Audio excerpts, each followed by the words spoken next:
Direct pour parler d'un cheval, d'une jument qui vient de se faire attaquer par le loup. On a le propriétaire François Duvillard qui est ici. On a Charlotte qui est en train de travailler avec Florian pour vérifier un petit peu les conséquences. Alors, François Duvillard, attaque du loup sur cette jument, c'est ça? Oui, oui, une jument qui s'appelle Étincelle, une franche montagne, qui est portante, qui a été attaquée cette nuit à Flumet, vers le lac, au bas du village de Flumet. Cette jument est une jument hyper placide. Et ben, le loup en a profité. Je pense qu'ils étaient plusieurs parce que vous pouvez constater tout le coin est On va bien arraché. montrer quand même. Hein. Voilà la jument, donc elle a été jument est attaquée. pleine d'œdèmes de partout. Il y a du Alors, il y sang a beaucoup par de terre. sang qui coule aussi. On va pas tout montrer parce Il y a que du c'est. sang par terre. Notre ami vétérinaire est en train de constater les dégâts. Ah, ça, c'est un signe, hein, l'attaque Ouais, de cette morsure, manière ouais, par ouais. le loup. Hein, Oui, c'est ça. oui, oui, c'est de la morsure. Voilà. Ouais. Alors on rappelle qu'on est à Combloux, ça s'est passé à Flumet la nuit dernière. Alors c'est Florian qui l'a trouvé. Regardez, on est face au Mont Blanc ici, les couleurs sont magnifiques ce soir, le temps est superbe. Et alors Florian, toi, tous les soirs tu vas surveiller ton troupeau, c'est ça Florian? Oui, oui, bah bien sûr. Hein. Bon, faut pas mentir non plus. Hein. On a quand même 3-4 jours des fois de battement entre chaque troupeau, parce qu'on peut pas être partout. Mais ce troupeau-là, bah, spécifiquement, hier soir, je les ai quittés, c'était 8 heures. C'était nuit, je leur ai redonné un peu d'herbe, 8 heures. Et ce matin, à 7h30, on m'appelait déjà qu'il y avait eu un problème pendant la nuit.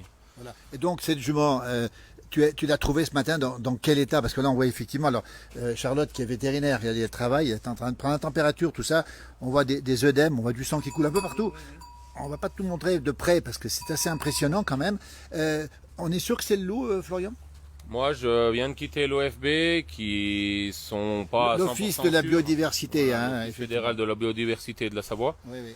Et il s'avère que oui, à 80%, 90%, c'est le loup. Hein. De toute façon, on remarque bien les traces de crocs. On va montrer quand même ce qu'on peut montrer, hein, justement, Florian. Les traces de crocs, c'est ça. Charlotte, elle peut confirmer aussi. Hein, à côté, elle travaille, on va pas déranger. Des points voilà, sur l'œdème. Hein. On voit vraiment Donc les points. c'est très enflé ici. Marqués, On voit le sang qui coule là-dessus. On va pas tout montrer quand même. Où ça a pu ouvrir, voilà. Ouais, c'est ça. Ouais, c'est ça. Et puis ici, la partie arrière aussi, c'est un grand classique, malheureusement. Hein. On va pas trop s'approcher pour pas montrer tout ça parce que Voilà, c'est impressionnant. Quand même, hein. Ouais. Là, elle est en train de voilà. Elle a de la fièvre, Charlotte. Elle a de la fièvre ou pas? Elle a de la fièvre. Voilà, Donc c'est un signe d'infection, c'est ça, hein? c'est un signe de défense immunitaire de la part de la jument. Ouais. Voilà. Donc le loup qui Et de attaque choc, hein, surtout, et de hein, choc bien surtout. Hein, voilà. Et puis donc, alors François nous le disait, elle porte un petit, hein, c'est ça? Je m'emporte, oui. Alors, elle va certainement avorter. Et puis, on en a vraiment, vraiment marre. Donc, les gens, il faut qu'ils se mettent en face de la situation. Et les chasseurs, faites votre boulot. Moi, je vous encourage. Croyez-moi, et cette fois, il y en a vraiment marre. Vraiment, vraiment, vraiment. Moi, j'en ai vraiment ras-le-bol parce que plus personne vit et je suis pas là pour moi seul, mais pour tout le monde. On a vu des moutons, on entend parler de vaches, on entend parler d'agneaux, on entend parler de beaucoup, beaucoup de choses. Les chevaux, et pourquoi pas l'être humain demain? On rappelle, on est à Combloux, vous êtes très nombreux à nous suivre ce soir en direct. On rappelle cette jument qui a été attaquée très probablement par un loup cette nuit, on le rappelle. On est au pays du Mont Blanc, ici on est face au Mont Blanc, ça s'est passé à Flumet, pas très loin d'ici. Regardez un petit peu ce soir le paysage ici.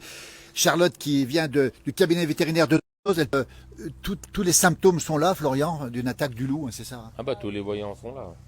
Voilà. Alors, Amaury nous dit putain, ça devient catastrophique.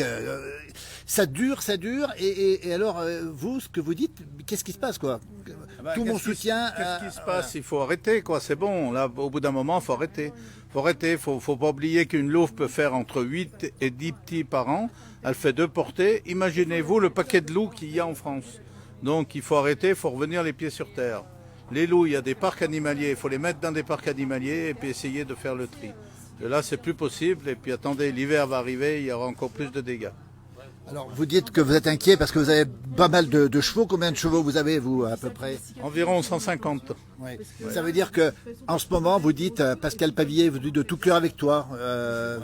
Voilà, on a Gilles qui est de tout cœur avec vous aussi. Ça veut dire que pour l'avenir, les jours qui viennent, comment ça va se passer? Amaury nous dit, je crains que le mal soit déjà fait. Comment vous allez envisager l'avenir avec tous ces chevaux et puis c'est lui aussi? Le stress est constant. Et puis nous, on envoie quand même des chevaux l'hiver plus bas, en plaine ou quoi que ce soit, donc le stress est constant pour moi et pour les collègues, pour tous les éleveurs, pour tout le monde agricole. Le monde agricole est en train de se détruire, on continue à le faire détruire, il faut le détruire. Les alpages sont plus nettoyés, pourquoi? Parce qu'il y a le loup. On met les patous courent court après les marcheurs, on n'arrête pas, c'est bon quoi. Au bout d'un moment, il faut arrêter. C'est compliqué. Alors on a beaucoup de témoignages de soutien d'ailleurs. Adieu Philippe, il a raison, rien ne se passe que des paroles, pas d'action pour protéger nos paysans. Le loup n'a-t-il pas le droit de vivre en liberté comme les autres animaux, nous dit Xavier aussi. Qu'est-ce qu'on répond à tout ça? Le loup, il a sa place, il a encore sa place ou pas? Vous qui êtes au quotidien confronté, on rappelle cette jument qui vient de se faire attaquer ici, à Flumet, on a Charlotte du cabinet vétérinaire de Domancy qui l'observe et qui confirme qu'effectivement, est-ce qu'il a sa place le loup? Non mais le loup, il y en a toujours eu, bien sûr, mais les ancêtres chez nous sont battus pour les faire disparaître. Il y a des parcs animaliers. Ceux qui veulent des loups, ben, ils les prennent, ils les mettent dans leur niche ou ils les mettent dans leur appartement. Mais au bout d'un moment, il faut arrêter, les éleveurs ne peuvent plus. Ici présent, et cela devient de plus en plus inquiétant. Alors, on va retourner voir justement Charlotte qui est en train de travailler. C'est la vétérinaire, hein. Voilà cette jument qui s'est fait attaquer donc cette nuit dernière, on le rappelle. Hein. Ça se régule comme le sanglier, sinon c'est le bordel, nous dit Philippe. Le sanglier est régulé, pas les loups, hein, c'est ça. Hein. Oui, le sanglier est régulé, mais pas les loups. Pas les loups. Il est vrai. Voilà. Et puis les sangliers, ben, ils esquintent les terres, bien sûr, mais ils esquintent pas les animaux. Voilà, Pierre nous dit que les anciens l'avaient éradiqué il y a 100 ans. Et donc voilà. Alors, on comprend que les gens puissent vouloir le loup, mais quand on voit on a vu à Manigot il y a quelques jours, hein, les 26 moutons, et les écolos ont du mal, bien sûr, laisser vivre les paysans, nous dit Philippe. C'est soit le loup, soit les paysans, parce que on voit Florian, votre fils, là, qui est très touché par ce qui s'est passé. On comprend l'émotion, d'ailleurs, de ces jeunes agriculteurs aujourd'hui. Alors, qu'est-ce qu'on peut dire aux écolos qui nous écoutent? Il faut trouver une solution, un terrain d'entente, qu'est-ce qu'il faut faire? Il faut trouver un terrain d'entente, et puis aujourd'hui, ce n'est plus possible. Il y en a beaucoup trop, c'est plus possible. Il faut revenir les pieds sur terre, mais bon, les gens n'ont plus les pieds sur terre, alors je ne vois pas pourquoi. Et c'est pas la première fois pour vous, François Duvillard, hein? Ouais, c'est pas la première fois, on en entend parler. Et puis vous savez, il y a beaucoup de gens qui n'osent pas s'exprimer. Et je suis sûr, suite au reportage, les gens m'appelleront pour dire, ben nous on a eu un veau, on a eu ici, on a eu là. Moi, au Côte de la Madeleine, j'ai un copain qui s'appelle Michel Montmeilleur, a déjà eu 7 bêtes qui ont été tuées par le loup. Alors bon, ben, je pense qu'il faut arrêter quoi. C'est pas un discours logique que de mettre les loups en cage, les réguler, oui, les enfermer, non, nous dit-on. Il y a plein de témoignages. Fake news, nous dit Dan, les paysans, je lis, hein, pleurent depuis toujours, lui aussi, on pourrait le mettre dans un parc humain. L'objectif, c'est de tuer. Alors, je crois que c'est pas tout à fait ça. L'objectif, c'est pas quand même de faire la guerre. On est en train de regarder Charlotte qui est en train de travailler ici, on va le voir. C'est quoi la solution, vous qui êtes touché justement? Vous avez un moment, on a moyen de s'entendre avec le monde de l'écologie ou pas, François Duvillard? Mais tout a moyen. Moi, les gens chez nous, l'avantage qu'il y a, c'est que dans notre cours, on peut rentrer et repartir. On peut rentrer d'un côté et ressortir de l'autre. Moi, les gens qui viennent m'expliquer le pourquoi, comment et tout, je réponds, je suis capable. Mais il faut arrêter. Au bout d'un moment, il faut arrêter. Parce que les écolos, c'est sûrement des gens qui n'ont pas beaucoup de bêtes et puis qui savent pas ce que c'est que la vie agricole. On a vu la souffrance des propriétaires des moutons à Manigot. On sent l'émotion ce soir. Regardez, on voit Charlotte qui est en train de travailler avec cette jument hein, qui a de la fièvre, on le rappelle. Alors, on va pas tout montrer dans le détail parce que c'est vrai que c'est impressionnant. Elle saigne, elle va perdre probablement son petit. Charlotte, on va peut-être nous confirmer. Est-ce que le petit est peut-être sauvé, Charlotte, sans l'interroger directement? Est-ce que vous en pensez du petit? Il va réussir à me faire parler, hein, c'est terrible. Oui, là. oui. Docteur vétérinaire, on rappelle. Hein. Oui, enfin bref. Moi, je suis pas du tout pour les polémiques, c'est pour ça que je ne veux pas parler sur les réseaux sociaux. Mais Bien bref, sûr, là, il y a de multiples morsures. Effectivement, la jument, elle est un peu choquée. Oui. Les plaies, à part la vulve, ça a l'air d'être pas trop profond. On va faire des soins locaux, la mettre sous antibiotiques et tout. Après, on ne peut pas juger. Normalement, on n'est pas en fin de gestation, donc avec un peu de chance... Elle peut garder le petit. Oui, avec un peu de chance. On va voir. De toute façon, je ne suis pas devin, donc c'est difficile à dire. Mais c'est sûr que la jument a été choquée. Ouais. Donc, voilà. Vous êtes confrontée régulièrement, Charlotte, à ces problèmes. C'est pas la première fois que ça s'est produit, Charlotte? Vous avez déjà eu ces problèmes ou pas? C'est la première fois, il y a de la vie sauvage, il y a de la vie... Il y a de l'élevage, il n'y a pas que les éleveurs et la vie sauvage dans les montagnes, il y a aussi les touristes, il y a du monde, enfin bref, voilà, et c'est tout le problème de la cohabitation. Cohabitation, voilà la politique du loup aujourd'hui. Il n'y a pas de solution miracle, et il n'y a pas de... Voilà, c'est compliqué. C'est compliqué. Là, vous faites quoi, par exemple? C'est pour... Elle la tombe pour nettoyer. Pour la nettoyer. Voilà. Pour la nettoyer, pour nettoyer les plaies davantage. Voilà.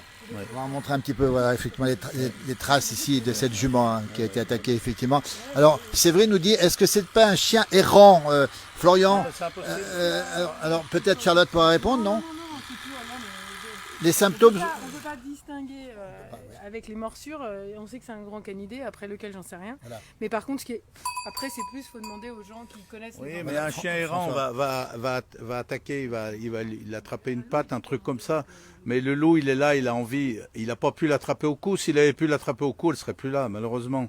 Oui. Mais bon, et peut-être qu'ils étaient plusieurs. Hein. Il faut demander sur Tône, qu'il y a eu un cheval qui a été attaqué par des louveteaux et qu'ils ont été obligés d'abattre parce que ça lui a cassé un boulet, tout ça. Donc il y a beaucoup de choses que les gens révèlent après coup. Mais l'attaque est réelle et il était peut-être pas tout seul. Hein. Oui, c'est ça, voilà. Ouais. Ouais. Ça veut dire que ce soir, voilà, vous avez été averti tout à l'heure, c'est Florian qui l'a récupéré, cette jument, on rappelle, avec une suspicion plus que forte d'un grand canidé. On sait que les loups sont présents. On est au pays du Mont-Blanc, là. On va montrer où on est quand même. On est à Combloux. Hein. D'abord, Combloux, ça veut dire la Combolou, François. Voilà, c'était autrefois. Autrefois, c'était la Combolou, oui. Voilà. Avec les technologies d'aujourd'hui, le traçage, ne serait-il pas possible de tracer les loups avec une application destinée aux paysans et aux éleveurs? Une bonne question, tiens, c'est Christophe qui nous la pose, cette question. Oui, mais tracer les loups, il y en a tellement, c'est pas possible, il y en a beaucoup trop. Il y en a beaucoup trop, c'est impossible. Sandrine nous dit courage à vous. Amaury nous parle de situation catastrophique, vous confirmez? C'est une situation qui est très délicate pour vous? Oui, c'est très délicat, oui. C'est catastrophique et moi je dis que ça va être de pire en pire et ça va être vraiment de pire en pire et puis ça fait vraiment du mal. Hein. Voilà, on rappelle qu'on est à Combloux ici, effectivement. Regardez, alors ce paysage magnifique. Alors, on sait qu'ici autour de chez vous, ici par exemple, et on voit le Mont Blanc là-bas au fond, hein, il est 18h04 hein, pour ce direct. C'est triste, dit Françoise. J'espère que le petit de cette jument va être sauvé, nous aussi d'ailleurs. Dites donc, il y a combien de loups ici autour dans ce magnifique paysage où vous êtes, cette montagne très touristique, on le rappelle, en face du Mont Blanc, on voit l'aiguille, la verte là-bas. Est-ce qu'on sait combien il y a de loups ici dans la région? On ne sait pas, les gens sont dans le silence, on ne sait pas combien il y en a, mais il y en a énormément. Les moutons, maintenant les chevaux. Alors les chevaux, c'est plus rare que les moutons quand même? Oui, c'est beaucoup plus rare que les moutons, parce que c'est vrai que les chevaux ont l'instinct de se défendre. Mais là, c'est le hasard. Et on a eu du bol, hein, parce qu'on avait un poulain qui avait 3 semaines, hein, qui était avec le troupeau. Absolument, oui. Ouais. Le poulain, on va le montrer, le poulain. Il l'a le poulain, non? Il est parti, le poulain, là. Voilà, toujours en direct ici. Regardez, le poulain, c'est celui-ci, François, le poulain, qui est là. Alors lui, il a été épargné. Pour quelle raison, ce poulain? Il a pas été touché, hein. On voit, il n'a pas eu subi d'attaque. Le poulain n'a pas été touché, heureusement, mais bon, l'instinct, c'est comme ça. Peut-être que la jument dormait un peu plus loin, ou peut-être que il y a un étalon, peut-être que l'étalon était là pour défendre le petit, ou quoi que ce soit. Ça veut dire que la mère peut protéger le petit ou la petite, c'est comme ça que ça se passe en général? Oui. Souvent, la mère protège, et puis l'instinct de défendre, quoi. Bien sûr, voilà. Ouais. Il y a beaucoup de gens qui vous souhaitent beaucoup de courage. Alors, on va quand même résumer la situation.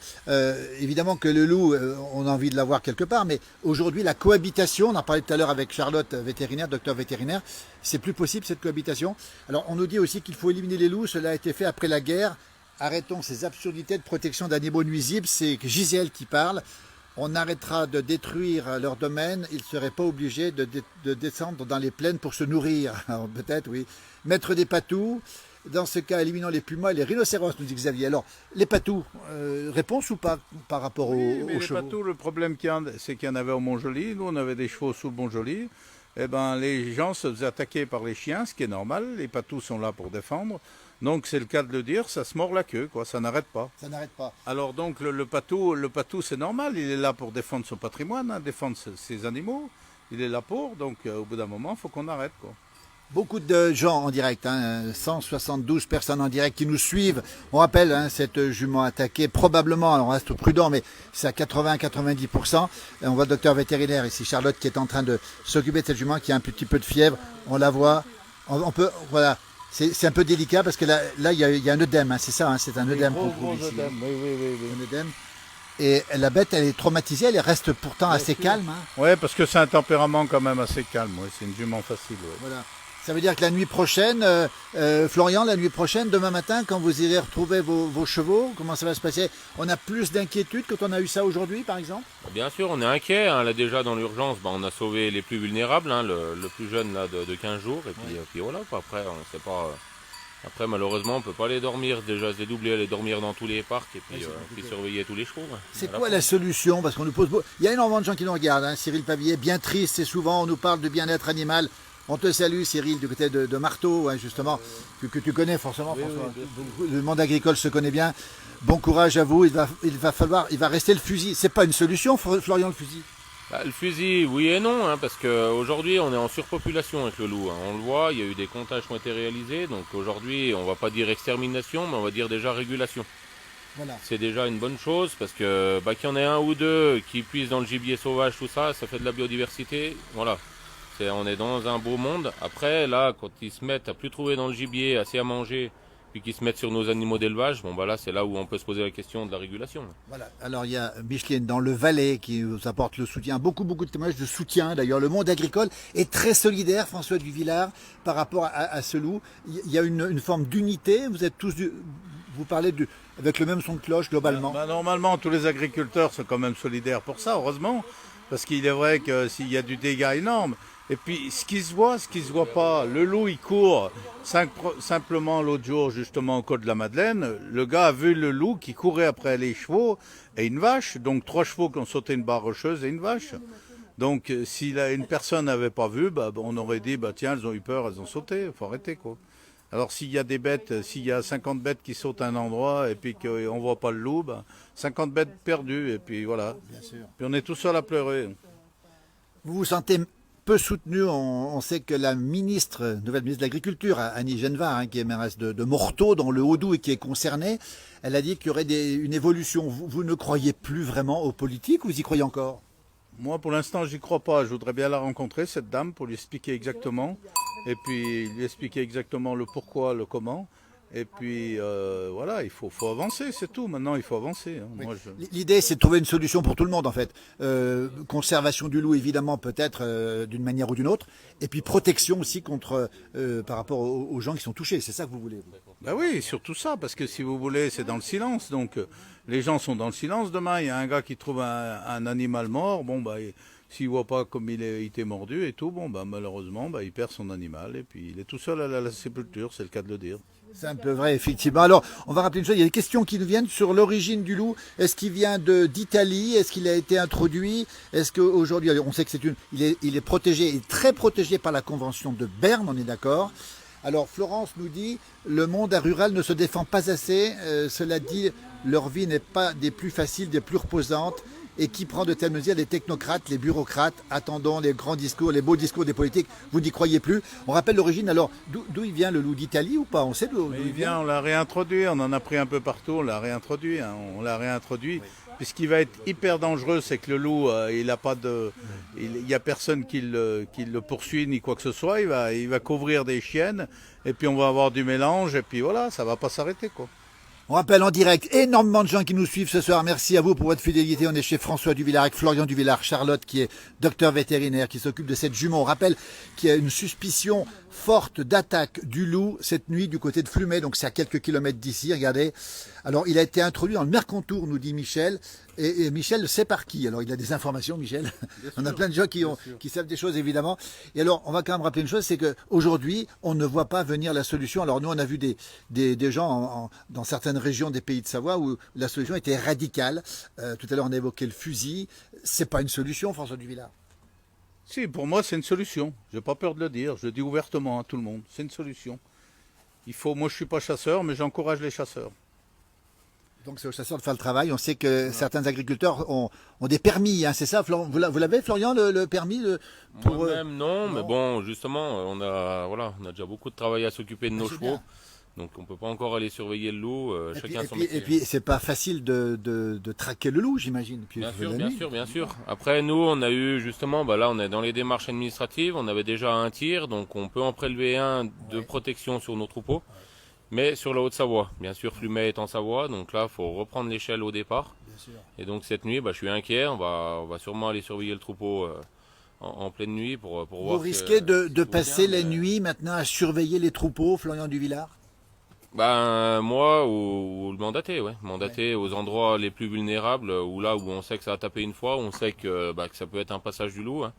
Pour ceux qui connaissent bien le secteur, c'est vraiment un couloir pour descendre directement depuis la Giette le long de la Rondine. Donc voilà, c'est vraiment un couloir sauvage où le loup passe et puis bien sûr au bout il y a les chevaux avec le pré au bout du couloir. Amaury nous dit c'est invraisemblable toutes ces règles. On rappelle en direct beaucoup de gens qui nous suivent encore ce soir cette jument qui s'appelle comment cette jument Étincelle. Étincelle justement. Alors, on va pas tout montrer mais on va regarder d'un peu loin. Voilà l'attaque très probable. Hein, regardez de ce loup cette nuit dernière. Si vous ne l'aviez pas trouvé, on pourrait demander à Charlotte, mais une bête qui a de la fièvre, une bête qui a des œdèmes, une bête qui a été attaquée de cette manière, c'est assez violent quand même. Oui, qu'est-ce qui se 3-4 passe? jours, elle serait morte. L'infection qui gagne. L'infection gagne et après, elle s'en va, quoi. Donc le troupeau doit être surveillé tous les jours, François Duvillard. Oui, de plus en plus. Heureusement, nous, on a beaucoup de collègues qui font le tour, qui regardent quand même les parcs, qui supervisent. Heureusement qu'on a beaucoup d'amis, beaucoup de gens qui nous suivent et qui nous aident. Alors Anne Perrin nous dit courage, Anne Perrin qui a vu passer devant son chalet à Megève, en plein village, un loup aussi. Alors justement, ça veut dire qu'aujourd'hui, la réponse, on l'a pas dit, mais il y en a peut-être pas, si? La réponse à quelle Au question problème, la problématique du loup. La problématique, il n'y en a pas, comme je vous ai dit. Hein. Premièrement, c'est une régulation hein, déjà qu'il faut. Hein, voilà, il faut que chacun soit à sa place. Aujourd'hui, on a des petits territoires. Le loup peut exister dans des territoires comme la Pologne ou la Roumanie, tous ces pays de l'Est qui sont encore préservés, on va dire. Aujourd'hui, on a fait le choix du tourisme, de l'agro-tourisme, d'occuper le territoire. Donc voilà, maintenant on a des stations, on a du tourisme, on a de l'élevage. Voilà, donc maintenant il y a chacun sa place, chacun son espace. Ou alors, on le dit carrément, on remet toute la vie sauvage, on démonte les remontées mécaniques, on démonte les chalets, on enlève les éleveurs, on remet tout en friche, et puis à ce moment-là, on refait du loup. Alors, beaucoup de soutien. Hein. On a justement Manon qui nous dit qu'il faut effectivement réguler, hein, c'est le mot. Hein. Diane nous dit qu'elle est triste depuis le Québec, hein, puisqu'au Québec, je ne sais pas s'il y a des loups, mais ils ont d'autres animaux peut-être. Personne n'a le plaisir à les voir. Mais quand tu trouves devant 6 brebis égorgées sans être mangées, tu te rends compte que la dangerosité et l'inutilité. On comprend l'émotion. Ce soir, encore une fois, on était il y a 2 jours à Manigot avec des moutons. Alors, on vous montre un petit peu maintenant ce qu'il en est. Regardez, voilà, cette jument qui a été, on le rappelle, attaquée par un grand canidé. Alors, évidemment, suspicion de loup, parce qu'on est au pays du Mont Blanc. Et que il n'y a pas de. Voilà. Et même, voilà, elle souffre là, manifestement. Hein. Voilà un petit peu comment ça se passe. Ouais, puis elle a pris, elle a de la fièvre. Le docteur vétérinaire nous l'a dit tout à l'heure. J'espère que nous aurons des nouvelles d'Étincelle. Bon courage à vous, nous dit Corinne. Bon, on donnera des nouvelles d'Étincelle. On va vous remercier, François. Il y a beaucoup de gens qui nous regardent. Regardez ici, on sent la tristesse ce soir, l'émotion sur le visage de Florian. On sent que c'est un moment pénible, Florian. Ah, bien sûr, on a autre chose de prévu dans la journée, plutôt faire des naissances plutôt que soigner des chevaux. Hein. Ouais. Et justement, pour faire le lien, dimanche, on a fait vraiment une belle mise en valeur de notre élevage local. Au concours de la race d'abondance de Megève, on va le préciser, vous étiez présent. C'est ça, avec une belle mise en valeur du cheval de Megève et de la mule des Alpes. Essayer d'être leader pour accompagner les éleveurs, essayer de redynamiser tout l'élevage du cheval. Aujourd'hui, on retombe en bas de l'échelle quand on voit des choses comme ça. On retombe en bas de l'échelle. Oh, c'était plein de bonnes choses, plein de caresses. Alors, il y a des gens très émus parce que Étincelle, on en prend énormément de soin. Regardez cette image, François Duvillard, qui caresse cette jument. Vous les aimez. On ne pose pas la question parce qu'elle est ridicule. François, c'est quasiment un membre de votre famille. Hein. Oui. Et puis bon, les aimer. Puis c'est vrai que c'est une jument que j'ai sauvée de l'abattoir. Donc d'autant plus, quoi. Elle avait 18 mois. Et alors, ça fait d'autant plus plaisir, quoi. Écoutez, on est très touché par ce moment-là. Charlotte, elle donne un traitement antibiotique, j'imagine. C'est ça, hein antidouleur, antibiotique et tout. Ouais. Voilà. Alors, il y a plein de gens qui nous demandent de donner des nouvelles. On donnera des nouvelles, François. On mettra des nouvelles sur cette page. Des nouvelles on donnera des nouvelles d'Étincelle et puis de son petit. On rappelle cette jument qui a été une suspicion très forte d'attaque de loup. On va remercier beaucoup Charlotte qui est en plein travail, qui nous a répondu malgré tout. Voyez donc cette jument qui a été attaquée cette nuit dernière par un loup. Alors effectivement, nous on donne la parole sur cette page. Alors il y a des gens qui sont évidemment écolos qui vont nous reprocher de donner la parole. La place du village a toujours donné la parole depuis qu'elle existe à toutes celles et ceux qui vivent dans les campagnes et qui vivent dans les montagnes. Ce sera toujours le cas. On prendra des nouvelles d'Étincelle et nous, on va vous le dire carrément, on comprend l'émotion provoquée par ces attaques. On était à Manigot l'autre jour, c'est très dur à vivre. Il faut aussi montrer ce genre de choses et on souhaite que tout le monde trouve une solution rapide. Mais pour l'instant, ce n'est pas votre conviction, François. Non, une solution rapide, et puis le problème qu'il y a, c'est que l'hiver va arriver, donc il faudra qu'ils mangent. Il ne faut pas oublier que c'est l'être humain qui a fait la connerie, parce qu'aujourd'hui, il faut qu'ils mangent, les loups. Alors, ils seront bien obligés de manger. Ils doivent manger toutes les saisons, effectivement. Merci la place du village, nous dit Marie-Ève. Merci beaucoup. Merci François. Allez, une petite caresse à Étincelle. Regardez un petit peu. Eh bien, écoutez, on est très heureux d'avoir qu'elle ait pu échapper, effectivement, malgré l'attaque. Voilà, et son petit, enfin le petit qui est à côté, c'était le sien aussi, François, c'est ça, hein? Non, c'était pas le sien. C'était pas le sien. Voilà. Voilà. Mais elle a eu de la chance. Elle a eu beaucoup de chance, hein. Elle a eu de la chance de ne pas être chopée au cou, sinon elle ne serait plus là, quoi. Voilà. Bon rétablissement à Étincelle, il faut la sauver. Eh bien, écoutez, on donnera des nouvelles d'Étincelle, regardez un petit peu. En tout cas, le docteur vétérinaire a fait un gros travail. Charlotte, ici, a fait un gros travail. Et on a beaucoup de gens qui vous saluent. Bon courage du Luberon, hein, on nous donne le Luberon. Et voilà, ce soir, le soleil qui se couche, hein, sur la montagne avec cette attaque une nouvelle fois. Et on sait que malheureusement, les attaques sont fréquentes. Qu'est-ce qu'elle a fait là autour là? Pourquoi elle a mis ça pour éviter? Pour qu'elle puisse cicatriser, vu qu'à la vulve, elle a été déchirée. Voilà. La vulve a été déchirée, effectivement. Fin, Voilà. Merci François, bon courage François. ouais, bonne continuation. Et puis à bientôt, on prendra des nouvelles. Oui, Merci sans beaucoup. problème. Merci beaucoup. On termine ce direct et à très vite sur ces pages pour d'autres directs. Merci à toutes et à tous. Et regardez, Étincelle dont on va prendre un grand soin ce soir. Merci beaucoup. À bientôt.